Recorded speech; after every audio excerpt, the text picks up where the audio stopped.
Halo, apa kabar? Semoga semua sehat. Senang sekali bisa ketemu lagi dengan teman-teman semua di YouTube channel Mace Papua di Amerika. Jangan lupa subscribe, like, dan kasih komentar, biar asik. Baik, di video sebelumnya saya pernah cerita tentang perjalanan ke Amerika Serikat yang kebetulan waktu itu saya bawa buah kemiri kemudian diperiksa di Bandara Los Angeles. Dalam video itu saya pernah singgung tentang visa saya yang bermasalah saat transit.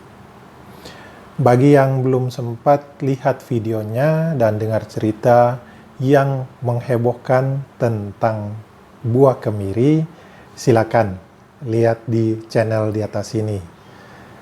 Oke, sekarang saya mau cerita tentang bagaimana saya terbang ke Amerika dengan visa yang isinya data pribadi yang kebetulan keliru.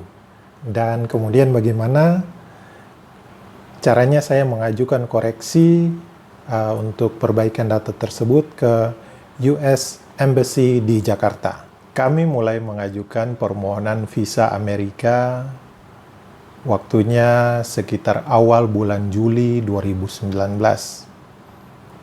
Kebetulan saya lagi di tempat kerja di Sorong, jadi istri saya yang mengisi forum dan mengurus segala sesuatu untuk persiapannya. Saya memonitor dari sana.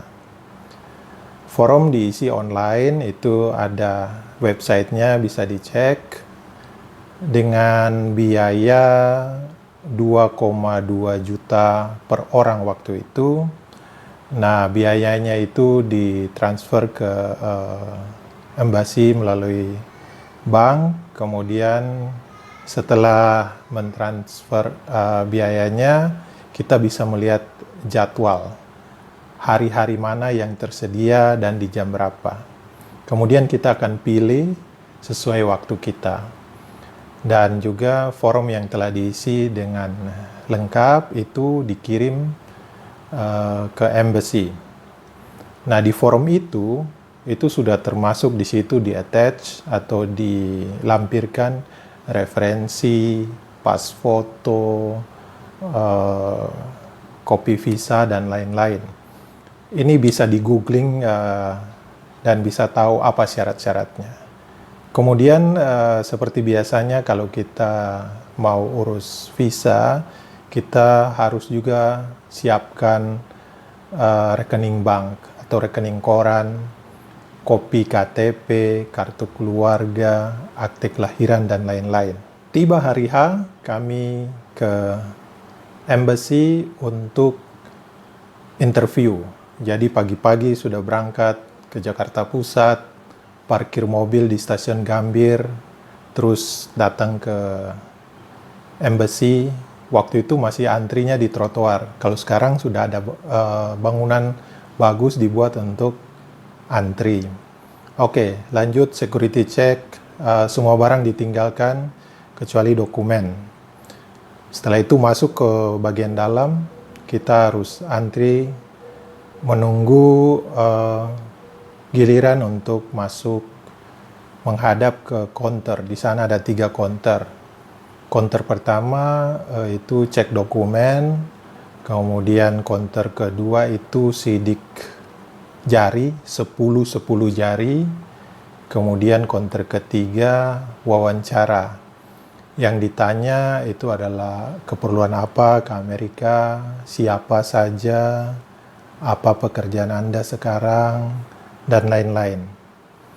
Kebetulan kami sudah beberapa kali melakukan perjalanan ke luar negeri, jadi mungkin itu yang memudahkan, karena waktu ditanya-tanya itu terbaca di data kami, dan yang mewawancara sempat bilang, oh Anda sudah pernah ke sini, dan ke sini.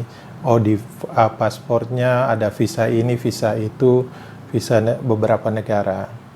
Dan akhirnya Yang mewawancara kami di counter ketiga itu mengucapkan welcome to USA. Kami dapat visa. Dan semua hari itu lancar, tidak ada kendala apa-apa.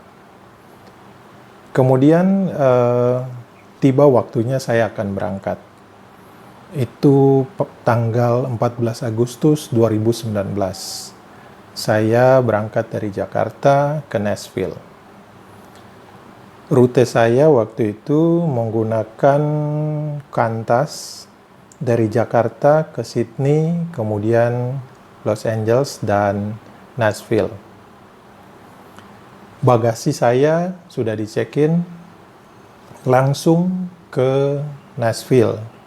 Namun, saya hanya diberikan satu boarding pass, yaitu Jakarta ke Sydney.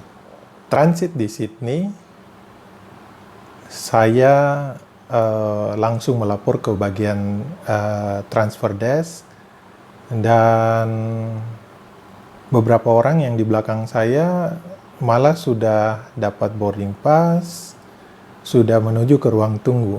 Saya masih disuruh tunggu. Dan itu sekitar 30 menit saya harus menunggu. Juga perlu bantuan supervisor check-in sampai ditemukan bahwa visa saya itu, data bulan kelahiran saya itu tidak match dengan data pribadi saya. Nah, sebagai orang yang sering melakukan perjalanan, sudah biasa di HP saya itu ada kopi KTP, KK, akte kelahiran, paspor, dan lain-lain yang menyangkut data pribadi.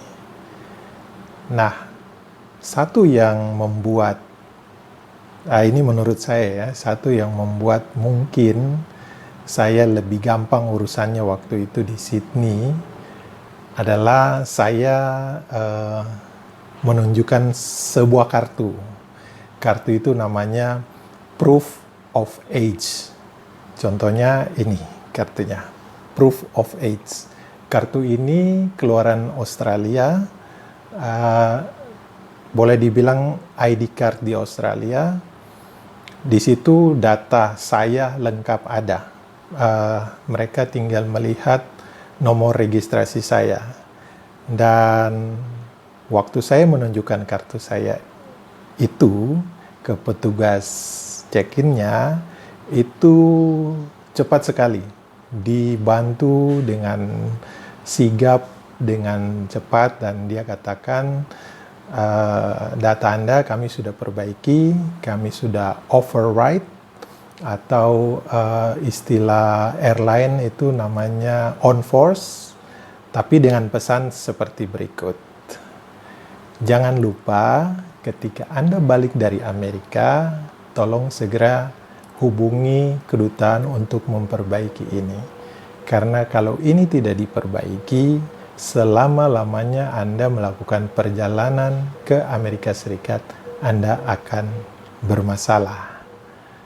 Oke, akhirnya saya dapat boarding pass, saya menuju ruang tunggu, siap untuk melanjutkan perjalanan ke Los Angeles. Saya diberikan boarding pass dari Sydney ke Los Angeles dan Los Angeles ke Nashville.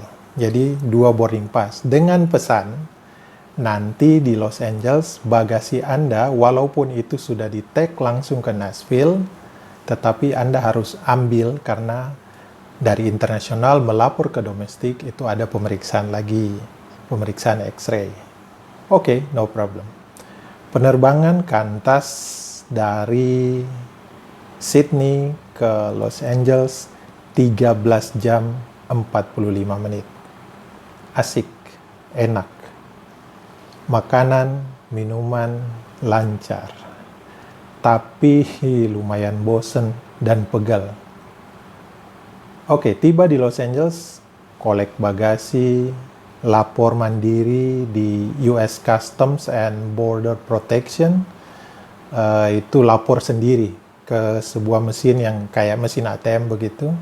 kita scan paspor kita, visa kita di situ, lalu masuk ke antrian untuk ke domestik sambil bawa bagasi yang sudah dikolek. Antriannya panjang, saya pikir wah ini bisa telat. Tetapi antrian begitu panjang itu tertib dan lancar. Nah, di ujung antrian itu, disitulah drama Buah Kemiri terjadi. Ingat, yang belum nonton, nonton dulu. Setelah urusan Buah Kemiri selesai di pemeriksaan custom di X-ray, saya terbang ke Nashville pada tanggal 15 Agustus. Di Nashville, saya tinggal di sana sampai tanggal 22 Agustus. Saya kembali ke Jakarta dengan penerbangan dari Nashville ke Chicago, kemudian Narita, dan Jakarta. Awalnya saya pikir, nah ini akan ada masalah lagi di jalan. Saya mulai khawatir lagi tentang visa. Namun ternyata lancar-lancar saja sampai di Jakarta. Rupanya kalau pulang ke tanah air itu urusannya lebih simpel. Nah, karena kesibukan, saya baru sempat kontak ke embassy melalui email pada tanggal 15 Januari. Itu pun karena ada rencana mau ke New York bersama istri, sekalian antar bapak dan mama pada bulan April 2020. Jadi, tanggal 15 Januari 2020 itu saya mengirim email ke embassy dan langsung mendapat automatic reply yang mengarahkan saya untuk kirim email ke alamat tertentu dan kemudian apa yang harus dilakukan tentang masalah saya. Di email saya itu saya sudah lampirkan KTP, akte kelahiran, paspor, dan semua dokumen pribadi saya dalam bentuk soft copy yang menyangkut dengan bulan kelahiran saya. Kemudian tanggal 17 Januari saya mendapat jawaban melalui email bahwa saya harus melakukan seperti ini. Email kira-kira bunyinya seperti ini. Please drop your passport to one of RPX courier office for visa correction. The correction process might take 3 working days with no fee. Jadi gratis. Karena kesibukan, baru tanggal 31 Januari 2020 baru saya sempat drop visa di kantor RPX di Palbatu, Tebet, Jakarta Selatan. Pada tanggal 2 Februari malam, itu saya terima email yang mengabarkan bahwa paspor sudah dikembalikan. Artinya sudah diterima, sudah diproses, dan sudah dikembalikan ke kurir tempat saya mendrop paspor sebelumnya. Dan paspor itu sudah dapat diambil. Tanggal 3 Februari 2020 saya ke RPX untuk ambil paspor sesuai petunjuk dari embassy. Dan ketika paspor sudah di tangan, saya buka dan lihat ternyata visa saya sudah dibatal. Ya, dibatalkan dengan stempel besar tertulis di situ cancelled without prejudice. Artinya visa ini sudah dibatalkan dan maksud dibatalkan visa ini adalah bukan karena ada niat yang tidak benar dari pemegang visa untuk memanipulasi datanya. Jadi benar-benar dibatalkan karena ada kesalahan atau kehilafan data. Dan ketika saya lihat lembar berikutnya, ternyata ada visa yang baru, yang datanya sudah benar sesuai dengan tanggal lahir, bulan lahir, dan tahun lahir saya. Jadi kesimpulannya adalah bahwa mengurus perbaikan atau koreksi data visa di US Embassy, saya tidak punya informasi tentang kedutaan negara lain, tetapi khusus untuk US Embassy saya sudah mengalami sendiri bahwa ternyata mudah, cepat, dan tidak ada biaya apapun. Tapi syaratnya adalah harus memiliki dokumen yang benar-benar valid dan lengkap dengan data yang benar-benar sesuai, baik data KTP, KK, akte kelahiran, dan lain-lain.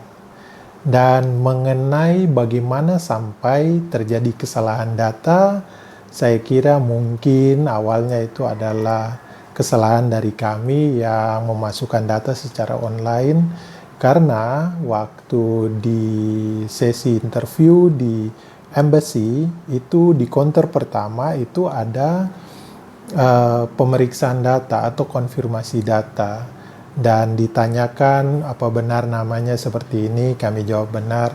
Apa benar lahir di sini, kami jawab benar. Apa benar tanggal lahirnya ini, kami jawab benar. Dan mungkin karena sangat percaya diri, kita menjawab secara refleks, bahkan belum selesai ditanya mungkin sudah dijawab benar. Karena yang namanya data pribadi itu berulang kali kita lakukan, kita tulis, jadi ya mungkin pede saja. Mungkin waktu itu ditanya dengan bulan yang tidak sesuai, tetapi karena sudah refleks kita jawab benar. Dan sudahlah, sudah lewat, sudah dapat visa yang benar, dan semoga ini tidak lagi terulang. Pelajaran penting bagi saya dan juga bagi siapapun yang menonton video ini. Ketika kita akan mengurus urusan administrasi menyangkut data pribadi atau data apapun, ketika dikonfirmasi, dengar baik-baik, lihat dan periksa. Karena kalau data salah, kemudian terjadi kesulitan di jalan, syukur seperti saya masih bisa dibantu, syukur seperti saya masih bisa mendapat kesempatan untuk memperbaiki data dengan mudah dan tanpa biaya. Di tempat lain, di situasi lain, di kantor lain, atau di sistem yang lain, mungkin untuk perbaiki data perlu waktu yang panjang, perlu biaya, dan mungkin ada aturan di tempat lain, tidak ada lagi perbaiki data. Satu kali masuk, itu tidak akan dapat diperbaiki lagi. Dan ini akan sangat merugikan kita. Kita akan ketemu lagi, mungkin pada waktu-waktu yang lain. Saya mau pamit dulu, mau masak-masak. Masak apa? Nanti. Kan masih ada video-video selanjutnya di channel ini, Mace Papua di Amerika. Ciao.